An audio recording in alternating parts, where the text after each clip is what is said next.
Hello everyone and welcome to another episode of Cut Rate Commander, the series in which we take a look at low-priced commanders and make budget decks with them. My name is Grazzet and today we'll be looking at the frog-riding shinobi, Tatsunari Toad Rider. Before we continue, be sure to like, comment, and subscribe if you like this content and would like me to continue making more videos like this in the future. And if you're feeling particularly generous, consider buying me a coffee at the link in the description to keep me caffeinated as I continue to work on more of these builds. Also, be sure to stick around until the end of the video to see who won last week's poll and what commanders from Neon Dynasty you'll be voting for an upcoming episode. So with that out of the way, let's start by taking a look at the commander and playstyle.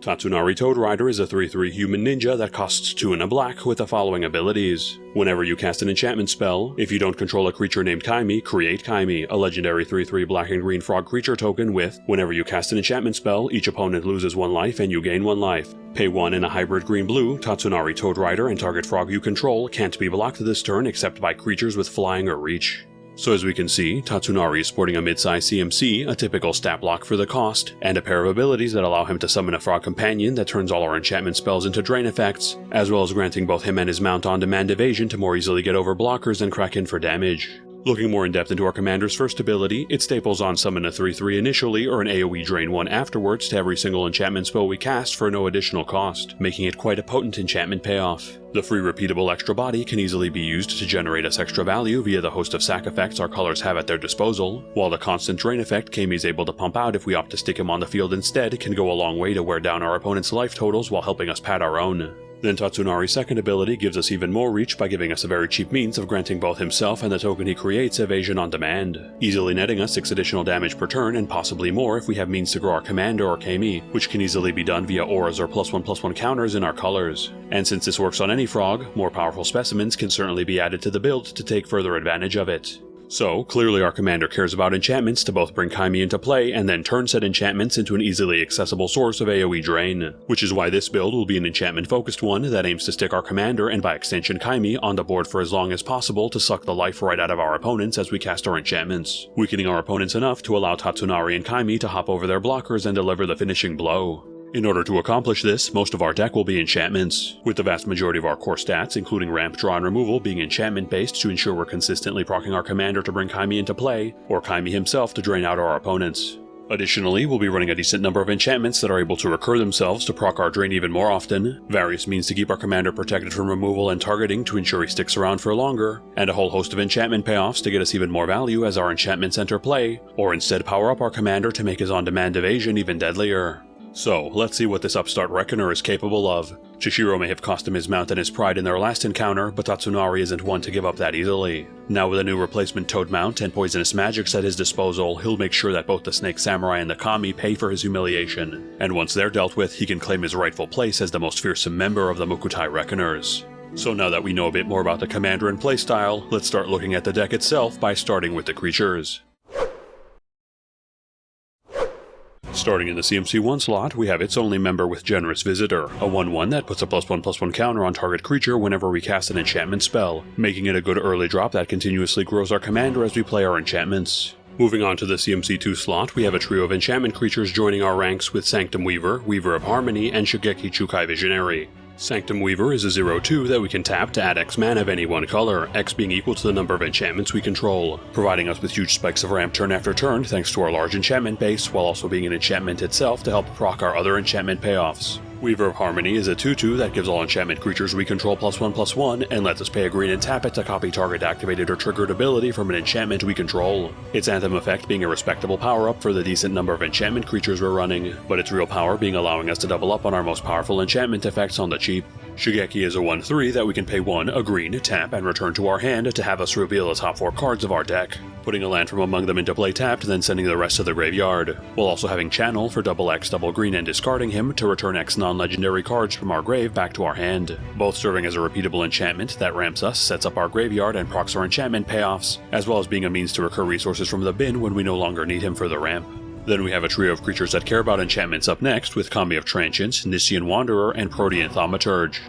Kami of Transience is a 2/2 Trampler that gets a +1/+1 counter whenever we cast an enchantment spell, and, on our end step, if an enchantment was sent from the field to our graveyard, it returns from our grave back to our hand, making it a decent ever-growing threat as we keep playing our enchantments, as well as being easily recurable as our enchantments are inevitably destroyed. Nissian Wanderer is a 1/3 that, whenever an enchantment ETBs under our control, has us look at the top 3 cards of our deck, letting us reveal and put a land from among them into our hand while sending the rest to the bottom of our deck in a random order, easily ensuring we make our land drops return as we play our enchantments for no additional cost. Protean Thaumaturge is a 1/1 that, whenever an enchantment ETBs under our control, may transform into another target creature while keeping this ability, enabling us to double up on our most powerful creatures or alternatively snagging a copy of our opponent's scariest creature instead, which we can later switch up as needed. Then we close out this slot with Herald of the Pantheon, a 2/2 that makes all our enchantment spells cost 1 less and gains us a life whenever we cast an enchantment, making it a superb piece of ramp and additional life gain to help speed up our build and keep us alive as we cast our most common card type. Now entering the CMC3 slot, we have some more enchantment creature entries with Grim Guardian, Riptide Chimera, and Gloom Shrieker.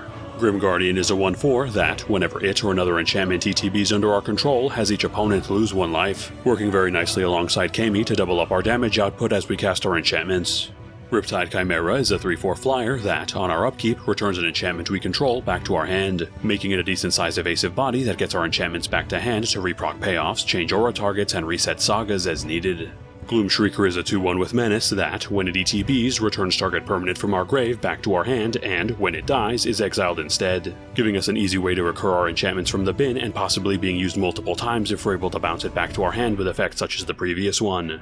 Courser of Krufix then joins us as another enchantment creature entrant, it being a 2/4 that has us play with the top card of our deck revealed, lets us play lands from the top of our deck, and gains us a life whenever we play a land, serving as another way to ensure we make our land drops return and giving us another source of life gain to boot, all while being an enchantment to further our game plan. Moving away from enchantments and onto enchantresses, we have Citizen Champion and Verduran Enchantress, both of which draw us a card whenever we play an enchantment, the former being a 1/3 that also gains a +1/+1 counter whenever this occurs, and the latter being a 0/2 with no additional effects, both of which do a magnificent job in keeping our hands nice and full as we drop our enchantments, with the former also being a decent ever-growing threat as well. Then we close out this slot with Eutropia the Twice Favored, a 2/2 that, whenever an enchantment ETBs under our control, puts a +1/+1 counter on target creature and grants it flying until the end of the turn, giving us another way to grow our commander as well as another means to grant him evasion outside of his ability. Proceeding to the CMC4 slot, we have yet another trio of enchantment creatures joining us with Eidolon of Blossoms, Agent of Erebos, and Shimmerwing Chimera. Eidolon of Blossoms is a 2/2 that, whenever it or another enchantment ETBs under our control, draws us a card, making it another enchantress effect to keep our hands full as we keep casting our enchantments, while also being an enchantment itself to proc our payoffs. Agent of Erebos is another 2/2 that, whenever it or another enchantment ETBs under our control, exiles all cards from target player's graveyard, giving us a repeatable and easily triggered source of graveyard hate to serve as a silver bullet against any graveyard-focused builds we may encounter. Shimmerwing Chimera is a 3/2 flyer that, on our upkeep, lets us return up to 1 target enchantment we control back to our hand, giving us another copy of Riptide Chimera to bounce our enchantments to be used again, but not being mandatory, which is beneficial for us if we're low on targets. Then we end this slot with Blightcaster, a 2/3 that, whenever we cast an enchantment spell, lets us give target creature -2/-2 until end of turn, making it a very easy to trigger and repeatable source of non-destruction based removal to help us pick apart our opponent's creature base as we stick to our game plan. It's single entrance from here on out, starting with the CMC5 slot and its only member, Doomwake Giant, a 4/6 enchantment creature that, whenever it or another enchantment ETBs under our control, has all creatures our opponents control gain -1/-1 until end of turn, serving as a non-destruction repeatable way to keep the board clear of small to mid-sized bodies while leaving our creature base untouched.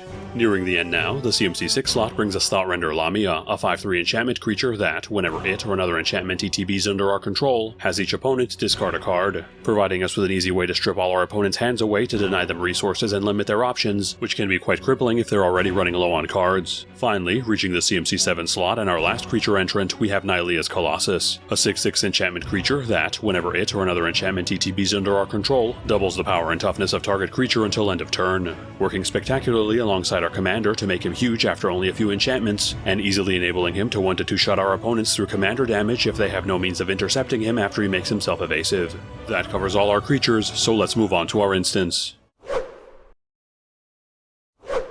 Moving straight to the CMC3 slot, we have our only 2 instant entrants with Beast Within and Putrefy, both of which are removal spells that destroy their target, the first destroying any permanent and giving its owner a 3/3 to replace it, while the latter's limited to artifacts and creatures and prevents them from being regenerated, making them both flexible flash speed removal options that deal with a variety of threats. That covers all our instance, so let's move on to our sorceries. Skipping right into the CMC2 slot, we have its only entrant with Rampant Growth, which lets us search our deck for a basic land and put it into play tapped, making it an excellent source of cheap land-based ramp to help speed up and fix our mana base. More ramp then joins us in the CMC3 slot with Kodama's Reach, which has us search our deck for 2 basic lands, putting one into play tapped and the other into our hand, again providing us with more ways to speed up and fix our mana base while also ensuring we have our land drop for the following turn as well. Then skipping to the CMC6 slot, we have our final sorcery with Extinguish All Hope, which destroys all non-enchantment creatures, serving as a decent wipe that, while our commander will not survive, does keep most of our other creatures intact to keep generating value, while it levels our opponent's creature base, which is a fair trade-off. That covers all our sorceries, so let's move on to our enchantments.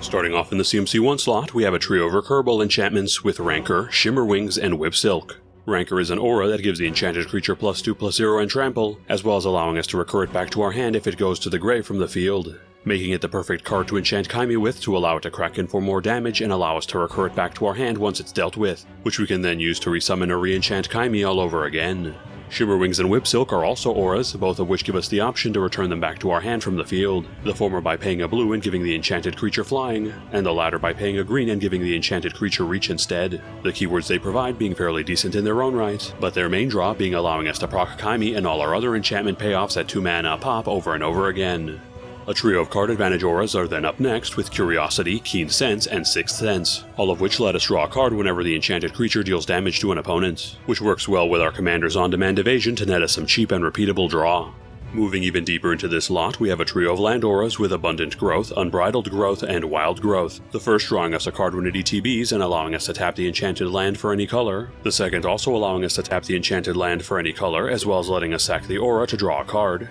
and the last allowing the enchanted land to produce an additional green when we tap it for mana, giving us a decent suite of cheap color fixing and ramp to help smooth out our mana base, especially in the early game. Then we close out this slot with Font of Fertility, which we can pay 1 a green and sack to put a basic land from our deck into play tapped, serving as a green Wayfarer's Bauble to help us land ramp and fix our colors while again sticking to the enchantment game plan. Moving on to the CMC2 slot, we start off with another pair of land auras with Fertile Ground and Wolf Willow Haven, each of which allow our lands to tap for an additional mana, the former adding an additional mana of any color, and the latter being limited to green but also letting us pay 4 a green and sack the aura to create a 2/2 wolf creature token on our turn, giving us even more enchantment-based ramp to help speed up our mana base nicely. Then we have some removal auras added to our arsenal with Frogify, Kasmina's Transformation, Kenrith's Transformation, and Lignify, each of which have the enchanted creature lose all its abilities, the first 2 turning it into a 1/1, the third into a 3/3 that also draws us a card when it ETBs, and the last into a 0/4, all of which give us a solid selection of cheap removal that turns even the most fearsome creature into a small vanilla one, and being particularly nasty if they hit our opponent's commanders, making them effectively useless as ours hops over them to get in for damage. Seal of Primordium then joins us as another removal option, which we can sack to destroy target artifact or enchantment, making it a decent card to drop early to serve as a deterrent against any annoying back row our opponents may deploy later on. Then we close out this slot with 3 more auras in the form of Canopy Cover, Sleeper's Robe, and Mourning. Canopy Cover effectively grants the enchanted creature hexproof and makes it unblockable except by creatures with flying or reach, providing us with an excellent way to both make our commander permanently evasive and protecting him from any annoying targeted removal that may be sent his way. Sleeper's Robe makes the enchanted creature unblockable except by artifacts and or black creatures, as well as letting us draw a card whenever it deals combat damage, giving us a nice mix of evasion in the form of Old School Fear, and additional repeatable combat-focused draw to take full advantage of it. Mourning gives the enchanted creature -2/-0 and lets us pay a black to return it back to our hand from the field, making it another recurable enchantment that, while not as good of a raid as some of our previous entrants, can still get us some respectable value as we cast it and recast it alongside our payoffs. Now entering the CMC3 slot, we have a trio of more defensive-oriented auras joining our arsenal with Blessing of Leeches, Shielding Plaques, and Snake Umbra.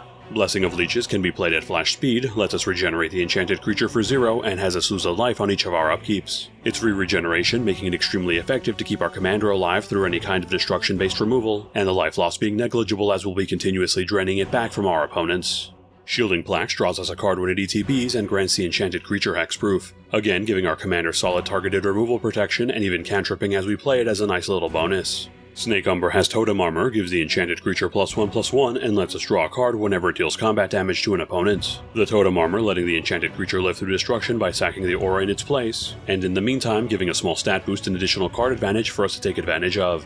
Broken Fall and Molting Skin then join us as some additional defensive options, both of which let us bounce them back to our hand to regenerate target creature, not only keeping our key creatures alive, but also recurring themselves to be used again and proc our enchantment payoffs as we replay them. A pair of removal options then join us with Imprisoned in the Moon and Oubliette, the former being an aura that can target creatures, lands, and planeswalkers, turning the enchanted permanent into a colorless land that taps for a colorless and loses all other abilities, while the latter taps and phases out its target until it leaves play, making them even more infuriating to deal with than the previous entries by further limiting on how our opponents can get their creatures back, especially if they don't have enchantment destruction handy. Some more enchantment-based ramp then joins us with Overgrowth, an aura that has the enchanted land tapped for an additional double green, giving us even more ramp to help speed up our mana base while sticking to the enchantment game plan. Then we close out this slot with a trio of enchantment payoffs in the form of Enchantress's Presence, Ancestral Mask, and Oath of the Ancient Wood. Enchantress's Presence draws us a card whenever we cast an enchantment spell, giving us yet another source of card advantage that takes advantage of our enchantment-heavy build. Ancestral Mask is an aura that gives the enchanted creature +2/+2 for each other enchantment on the battlefield, turning our commander into a one-shotting machine thanks to the critical mass of enchantments we're running, and drawing further power from any our opponents happen to have in play as well. Oath of the Ancient Wood, when it or another enchantment ETBs under our control, lets us put a +1/+1 counter on target creature, turning our commander or any other creature into an ever-growing threat so long as we keep casting our enchantments. Closing in on the end now, the CMC4 slot brings us its 2 entrants with Greed and Binding the Old Gods. Greed lets us pay a black and 2 life to draw a card, giving us a repeatable way to turn the life gain Keimi provides us with into card advantage on the cheap should we need it. Binding the Old Gods is a saga whose first chapter destroys target non-land permanents an opponent controls, its second chapter puts a forest from our deck into play tapped, and its last chapter gives all creatures we control death touch until end of turn, primarily serving as a good source of permanent removal and land-based ramp that fits our enchantment game plan, which we can get some extra usage out of with some of our other entries. Finally, the CMC5 slot brings us our last enchantment with the Eldest Reborn, another saga whose first chapter has each opponent sack a creature, its second chapter has each opponent discard a card, and whose last chapter returns a creature or planeswalker from any graveyard back into play under our control. Its AoE edict removal and card discard giving us some decent disruption, while its reanimation allows us to bring back some of our previously dealt with payoffs, or instead some of our opponent's threats if they have better options. That covers all our enchantments, so let's move on to our artifacts. Starting in the CMC1 slot, we have Helm of the Gods, an equipment that equips for 1 and gives the equipped creature +1/+1 for each enchantment we control, easily empowering our commander into Alpha Strike range once we have enough enchantments in play unless our opponents have flyers or reach creatures to intercept him. Skipping to the CMC3 slot, we have our last artifact with Nettle Cyst, another equipment that equips for 2 and gives the equipped creature +1/+1 for each artifact and or enchantment we control, as well as having a living weapon, serving the same purpose as our previous entrant to make our commander bigger and coming in with its own body to take advantage of its effect in the meantime. That covers all our artifacts, and since we have no planeswalkers in this build, let's move straight to our land base. Starting with our mana lands, we have Command Tower, which taps for any color in our commander's color identity, Exotic Orchard, which taps for any color our opponent's lands would be able to produce, Llanowar Wastes and Yavimaya Coast, both of which either tap for a colorless or one of 2 of our colors instead if we take a damage, Sunken Hollow, which comes into play tapped unless we control 2 or more basic lands and taps for a black or blue, Opulent Palace, which comes into play tapped and taps for any one of our colors, Temple of Deceit, Temple of Malady, and Temple of Mystery, all of which come into play tapped, tap for one of 2 of our colors and scry 1 when they ETB, Myriad Landscape, which comes into play tapped, taps for a colorless and we can pay 2, tap it and sack it to put 2 of the same basic land from our deck into play tapped, and finally Evolving Wilds and Terramorphic Expanse, both of which we can tap and sack to put a basic land from our deck into play tapped. Finally, we're running 7 islands, 7 swamps, and 10 forests as our basics to close out our land base. So now that we've covered all the cards in the deck, let's take a look at this deck's breakdown. This deck currently has 23 creatures including the commander, 2 instants, 3 sorceries, 34 enchantments, 2 artifacts, 0 planeswalkers, and 36 lands.